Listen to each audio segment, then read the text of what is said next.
आज की कहानी है दो क्लासमेट्स की जो एक दूसरे को बिल्कुल पसंद नहीं करते थे, लेकिन हालातों ने उन्हें एक ऐसी जगह पर ला के रख दिया जहाँ पर सरवाइव करना भी बहुत मुश्किल था और वो महीनों तक एक आइलैंड पर एक दूसरे के साथ फंसे रहे। उसके बाद वो उस आइलैंड पर कैसे सरवाइव करते हैं और एक दूसरे के साथ किया कांड करते हैं, देखेंगे हम आज की इस पूरी कहानी में। सो हेलो दोस्तों, मेरा नाम है इशिता और आज की कहानी शुरू होती है हमें एमा नाम की एक खूबसूरत लड़की को दिखाते हुए जो सुबह जल्दी उठकर अपने स्कूल जाने के लिए तैयार होती है। एमा अपनी स्कूल में एक बहुत ही अच्छी और फेमस स्टूडेंट है जिसके बहुत सारे फ्रेंड्स हैं। दूसरी तरफ हम डीन को देखते हैं जो एमा की तुलना में बहुत ही आलसी लड़का है और वो सुबह लेट करके उठता है और सीधे बाथरूम में जाकर ब्रश करने के बाद तुरंत आकर वीडियो गेम खेलने बैठ जाता है। तो उसके पिता जैक उसे कहते हैं कि तुम स्कूल के लिए लेट हो जाओगे।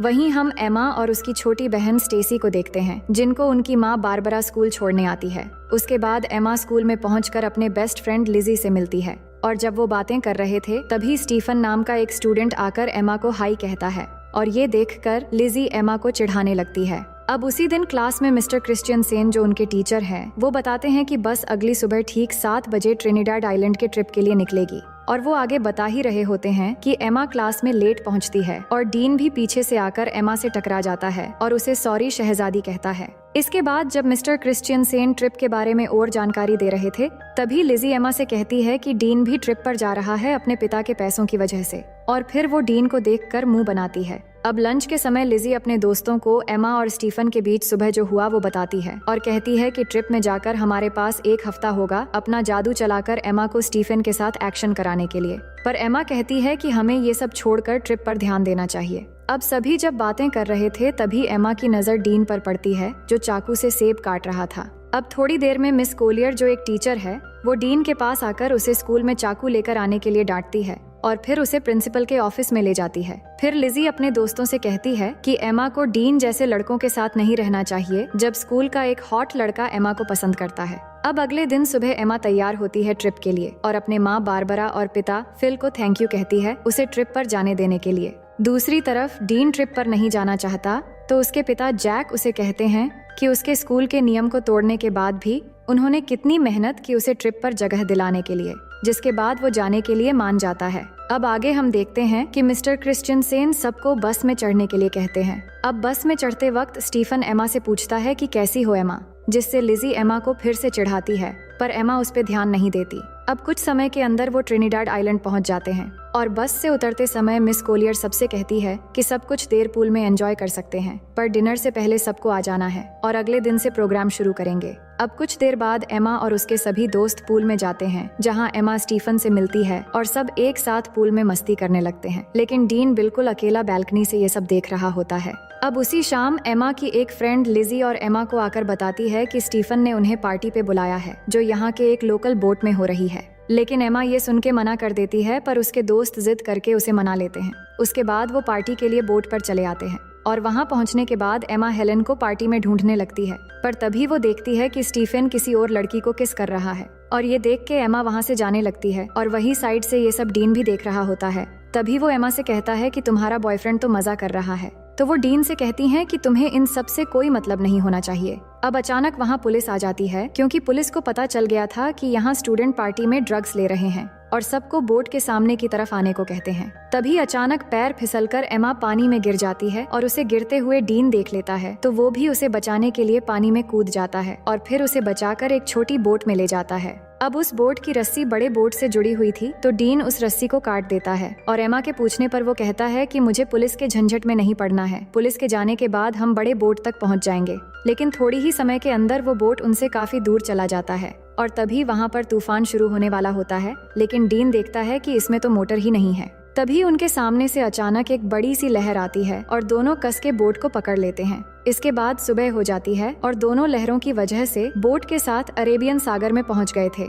डीन का फोन भीग चुका था तो वो एमा को उसका फोन देने को कहता है पर एमा के फोन में नेटवर्क नहीं आ रहा था। फिर एमा डीन से कहती है कि हमें पार्टी बोट का पीछा करना चाहिए था तो डीन कहता है कि चिंता मत करो, कोई ना कोई हमें लेने आ जाएगा। वो बात ही कर रहे थे तभी अचानक एमा को थोड़ी दूरी पर एक आइलैंड नजर आती है जिसके बाद डीन बोट को उस आइलैंड की तरफ ले जाने लगता है और बहुत मुश्किलों के बाद दोनों उस आइलैंड पर पहुंच जाते हैं। और वहां पहुंच के एमा फिर से फोन के नेटवर्क को देखती है, पर वहां भी कोई नेटवर्क नहीं मिलता। फिर डीन को उस बोट पे एक फ्लेयर गन मिलती है, तो वो उसे ले लेता है और फिर दोनों आगे बढ़ने लगते हैं इस उम्मीद में कि आगे जाने पर उन्हें कोई मदद मिल जाएगा। दूसरी तरफ होटल में पिछले रात की पार्टी की वजह से मिस्टर क्रिश्चियनसेन ट्रिप को कैंसिल कर देते हैं। तभी लिजी मिस कोलियर से कहती हैं कि एमा होटल वापस नहीं आई है और उसे लगा कि शायद एमा कल रात किसी और के साथ थी, इसलिए उसने किसी को नहीं बताया। और वो बताती है कि उसने एमा को आखिरी बार पार्टी बोट पर देखा था। इसके बाद मिस्टर क्रिश्चियनसेन सबकी अटेंडेंस लेते हैं, तो उन्हें पता चलता है कि डीन भी यहाँ मौजूद नहीं है। अब इससे इनको पता चल जाता है कि डीन और एमा दोनों ग्रुप से मिसिंग हैं। उसके बाद पुलिस आकर एमा के दोस्तों से पूछताछ करते हैं, तो मिस कोलियर पुलिस से पूछती है कि क्या उन्हें ढूंढने का कोई तरीका है। तो पुलिस कहते हैं कि ऐसे केस अक्सर होते रहते हैं, शायद वो खुद से ही वापस आ जाए, लेकिन अगर वो समुद्र में कहीं फंस गए हो तो दोनों को ढूंढना थोड़ा मुश्किल हो सकता है। और ये बात जब डीन के पिता को पता लगता है कि उनका बेटा खो गया है, तो ये सुनकर वो तुरंत स्कूल जाते हैं और वहाँ एमा की माँ बारबरा से मिलते हैं। और उसी समय फिल भी वहाँ आ जाता है और यहाँ सब परेशान होकर प्रिंसिपल से दोनों बच्चों के खोने के बारे में पूछने लगते हैं, पर प्रिंसिपल ठीक से कोई जवाब नहीं दे पाते, जिसके बाद वो तीनों वहाँ से चले जाते हैं। वहीं एमा और डीन आगे बढ़ रहे थे और कुछ दूर चलने के बाद उन्हें जंगल के अंदर एक खूबसूरत वाटरफॉल दिखाई देता है। डीन को ये बहुत अच्छा लगता है, तो वो एमा को उसका एक तस्वीर लेने के लिए कहता है, पर एमा उसे मना कर देती है। वो कहती है कि हम यहाँ फंसे हुए हैं और तुम्हें यहाँ अच्छा लग रहा है। मुझे इस ट्रिप में प्रोजेक्ट के लिए अच्छे मार्क चाहिए थे। मुझे आगे प्रिंसटन यूनिवर्सिटी में पढ़ना है। अगर हम जल्द से जल्द यहाँ से नहीं निकल पाए तो सब बर्बाद हो जाएगा। इसके बाद वो आगे बढ़ते हैं और कुछ घंटे बाद वो दोनों इस आइलैंड के बिल्कुल किनारे पे आ जाते हैं, पर अब तक यहाँ उन्हें ना कोई रास्ता मिला था और ना ही कोई मदद। ये देख के वो वापस बोट की तरफ जाने का सोचते हैं। उसके बाद वो दोनों वापस बोट की तरफ जाते हैं और जाकर देखते हैं कि किनारे में उनकी बोट नहीं है। समुद्र की लहर बोट को कहीं ले गया था और अब सिर्फ उन्हें वहाँ एक लाइफ जैकेट मिलता है। फिर आगे हम देखते हैं कि वो पूरा दिन चलते चलते थक चुके थे और सूरज भी डूब जाता है। इसके बाद डीन आग जलाता है और दोनों यहीं पर आज रात रुकने का फैसला करते हैं। डीन देखता है कि एमा को ठंड लग रही है, तो वो एमा को अपनी शर्ट उतार कर दे देता है। फिर दोनों बातें करने लगते हैं कि कल तक शायद हमारे पेरेंट्स हमें ढूंढ कर निकाल लेंगे।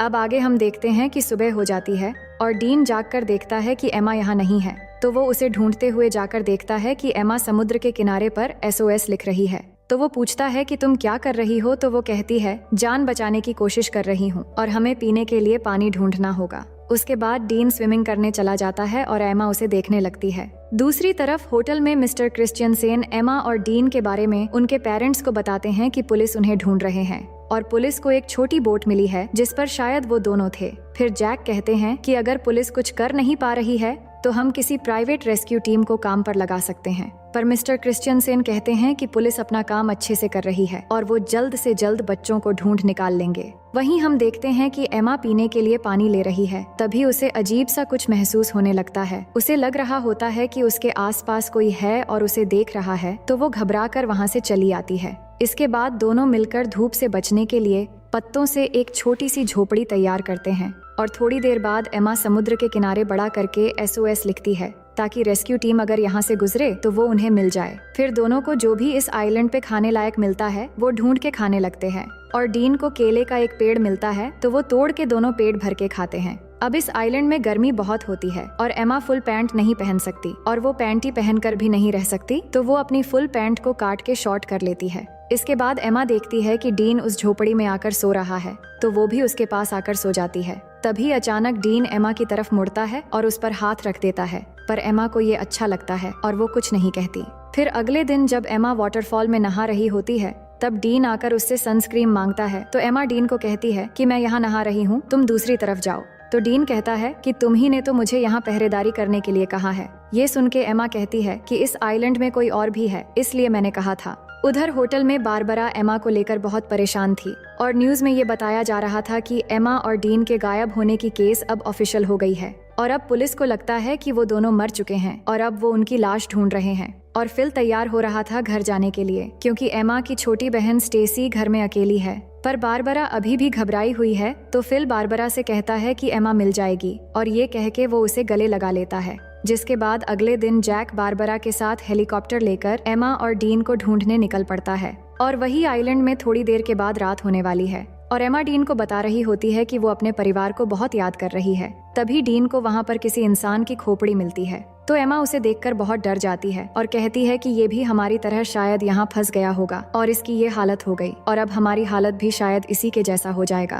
पर डीन उसे कहता है कि ये शायद कोई मछुआरा या फिर कोई स्मगलर होगा जो यहाँ आकर मर गया था, लेकिन हमारे पीछे हमारे पेरेंट्स हैं और हम यहाँ अकेले नहीं हैं। और उसे विश्वास दिलाता है कि अगर हम एक दूसरे के साथ ऐसे ही देते रहेंगे तो हम यहाँ कभी नहीं मरेंगे और एक दिन हम जरूर घर वापस जाएंगे। और ये कहने के बाद वो एमा को किस करने लगता है। एमा पहली बार किसी को किस कर रही थी और उसे अच्छा भी लग रहा था और अब रात भी हो गई थी। फिर क्या होना था, डीन सारी हदें तोड़ देता है और आइलैंड में एक तूफान आता है और इस तूफान को एमा पहली बार एंजॉय करके बहुत खुश थी। फिर सुबह होने के बाद एमा जाग कर देखती है कि डीन यहाँ नहीं है, तो वो डीन को पुकारने लगती है पर वो उसे नहीं मिल रहा था। तो एमा बहुत घबरा जाती है और उसे ढूंढने के लिए जंगल में चली जाती है और थोड़ी दूर आगे जाकर वो देखती है कि डीन एक गड्ढा खोद रहा है। तो एमा को समझ नहीं आ रहा था कि डीन ये क्यों कर रहा है। तभी अचानक एमा गिर जाती है और उसे घुटने पर चोट लग जाती है, जिसके बाद डीन तुरंत उसकी चोट को ठीक करने लगता है और उसे कहता है कि तुम्हें कुछ नहीं होगा। फिर वो दोनों वाटरफॉल में नहाने लगते हैं और यहाँ डीन एमा को बताता है कि उसकी माँ एक कार एक्सीडेंट में मर गई थी और एमा उसकी बातों को अच्छे से सुनने लगती है। फिर थोड़ी देर बाद वहाँ बारिश होने लगती है और डीन उसमें मस्ती करने लगता है और एमा उसे देखकर खुश हो रही होती है, जिसके बाद दोनों बारिश में डांस करने लगते हैं और डीन एमा की बालों में एक फूल लगा देता है। अब एमा डीन से कहती है कि मुझे फिर से तूफान के मजे लेने हैं। फिर डीन एक बार फिर से तूफान लाने की तैयारी शुरू कर देता है। वहीं अब न्यूज में बताया जाता है कि एमा और डीन के लापता होने की 1 महीना गुजर चुका है और पुलिस को लगता है वो अब जिंदा नहीं रहे, इसलिए पुलिस ने उन्हें ऑफिशियली ढूंढना बंद कर दिया है। पर एमा के दोस्त को अभी भी लग रहा है कि एमा और डीन अभी भी जिंदा है और बारबरा को भी वैसा ही लगता है और वो जैक के साथ हेलीकॉप्टर लेके अपनी बेटी एमा को ढूंढने फिर से चली जाती है और उन दोनों को अच्छे से ढूंढने के लिए सबको पर्ची बांट रहे होते हैं जिन पे एमा और डीन के बारे में जानकारी दी हुई थी। ये सब कुछ करने के बाद जैक बारबरा से कहता है कि उन्होंने सब करके देख लिया पर फिर भी एमा और डीन नहीं मिल रहे हैं, अब शायद घर वापस लौट जाना चाहिए। ये सुनकर बारबरा उदास हो जाती है और घर चली जाती है। दूसरी तरफ डीन एमा को हरी रोशनी के बारे में बता रहा होता है जिसके बारे में उसकी माँ ने उसे बताया था और वो बताता है कि वो रोशनी सूरज के डूबते समय दिखती है, पर डीन ने उस रोशनी को आज तक कभी नहीं देखा है। अब यहाँ उन्हें कुछ और हफ्ते बीत जाते हैं और दोनों आइलैंड के खूबसूरत एनवायरनमेंट के मजे लेने लगते हैं। वो समुद्र में नहाते हैं और बहुत मजे करते हैं और ऐसे ही वो एक दूसरे के बहुत करीब आ जाते हैं और जब भी उनका मन करता है तो वो तूफान और भूकंप के मजे लेते रहते थे। अब ये सब कुछ होने के बाद एमा डीन से पूछती है कि तुमने पहली बार कैसे किया था और वो कौन थी। तो डीन बताता है कि जब मैं स्कूल में था तब मेरा एक दोस्त थी जो मुझसे उम्र में बड़ी थी। अब डीन जानता था कि एमा की ये सब कुछ पहली बार थी, तो वो पूछता है तुम्हें कैसा लगा। तो वो बताती है कि अच्छा था, लेकिन तूफान की वजह से गलत जगहों पर रेत चली गई। इसके बाद एमा कहती है कि मुझे और एक्सपीरियंस करनी है, तो डीन कहता है कि ठीक है। अब आगे हम देखते हैं कि दोनों जंगल में जाते हैं कुछ फल लाने के लिए और डीन थोड़ी आगे जाकर फल तोड़ने लगता है। तभी अचानक उन्हें एक प्लेन की आवाज सुनाई देती है, तो दोनों खुली जगह की तरफ भागने लगते हैं और डीन जल्दी से आकर उस प्लेन को सिग्नल देने के लिए एमा की बैग में फ्लेयर गन ढूंढने लगता है, पर उसे वो नहीं मिलती। लेकिन तब तक वो प्लेन उनसे बहुत दूर चली जाती है। फिर एमा फिर से उस फ्लेयर गन को ढूंढने लगती है, पर उसे भी नहीं मिलती। तो एमा को लगता है कि उस आइलैंड पर कोई और भी है जो उनके चीजें चुरा रहा है। फिर आगे हम देखते हैं कि कुछ दिन और बीत गए हैं, पर उनके ऊपर से अब तक सिर्फ एक ही प्लेन गुजरा है और कोई भी उन्हें बचाने नहीं आया है। दोनों झोपड़ी में बैठ के बात करने लगते हैं कि उन्हें अब घर वापस जाने की उम्मीद छोड़ देनी चाहिए और यहाँ जंगल में पूरी तरह एक दूसरे के साथ बिताने का फैसला कर लेना चाहिए। तभी अचानक डीन को किसी जानवर की आवाज आती है, तो डीन जंगल में जाता है उस जानवर को ढूंढने के लिए। तो एमा को डीन की चिंता होने लगती है, तो वो भी उसके पीछे चली जाती है और वही डीन जैसे ही थोड़ा आगे जाकर देखता है तो वहाँ एक ब्लैक पैंथर होता है, जिसे देखते ही वो भागने लगता है और भागते भागते काफी दूर जाने के बाद वो अचानक जमीन पे गिर जाता है। और एमा भागती हुई जब डीन के पास पहुँचती है तो वो देखती है कि डीन के पास खून से लथपथ एक चाकू है और उसने एक ब्लैक पैंथर को मार दिया है। फिर आगे हम देखते हैं कि एमा और डीन के सभी दोस्त और पेरेंट्स उनके बिना ही अपनी जिंदगी की शुरुआत कर लेते हैं और यहाँ एमा और डीन ने भी आइलैंड पर जीना सीख लिया है और इधर ही अपनी जिंदगी गुजारने का फैसला कर लिया है, क्योंकि उन्हें जो उम्मीद थी कि उन्हें कोई बचाने आएगा वो भी अब खत्म हो चुकी थी। उन्होंने शिकार करना भी सीख लिया है और यहाँ पर झोपड़ी बनाकर रहते हैं और सभी उम्मीदें छोड़कर खुशी से एक दूसरे के साथ देते हुए दिन गुजारने लगते हैं। फिर एक दिन एमा उल्टियां करने लगती है तो डीन ये देखकर उसे पूछता है कि क्या तुम प्रेग्नेंट हो? तो एमा कहती है कि नहीं, उल्टियां बस ऐसे ही हो गई हैं। इसके बाद एमा अच्छा महसूस करने के लिए डीन के साथ लेट जाती है, पर जब वो दोनों बात कर रहे होते हैं तभी एमा की खोई हुई चीजें ऊपर से गिरने लगती है और जब वो दोनों ऊपर देखते हैं तो वहाँ पेड़ पर एक बंदर होता है जो उनके सामान फेंक रहा होता है और वो देखते हैं कि बंदर के हाथ में वो फ्लेयर गन भी है जो डीन को उस दिन नहीं मिला था। तो उस बंदर को एमा एक केला दिखाती है तो वो गन नीचे फेंक देता है, जिसके बाद उन्हें ऊपर से एक हेलीकॉप्टर की आवाज आती है तो वो भागते हुए खुली जगह पर आते हैं और एमा गन लोड करके फायर करती है तो वो हेलीकॉप्टर वाले उन्हें देख लेते हैं, जिसके बाद वहाँ से उन्हें रेस्क्यू कर लिया जाता है और अब फाइनली दोनों 3 महीने के बाद वापस आ जाते हैं और एयरपोर्ट पे एमा और डीन के दोस्त और पेरेंट्स उनसे मिलकर बहुत खुश हो जाते हैं, जिसके बाद दोनों के पेरेंट्स उन्हें अपने अपने घर लेकर चले जाते हैं। अब घर आने के बाद डीन उसी रात को एमा से मिलने जाता है और वो बात करते हैं कि घर वापस आकर कितना अजीब लग रहा है और यहाँ डीन एमा को किस करने वाला होता है, पर एमा नहीं करती और कहती है कि हर 10 मिनट में उसके पेरेंट्स उससे मिलने आ रहे हैं, अब शायद तुम्हें यहाँ से चले जाना चाहिए।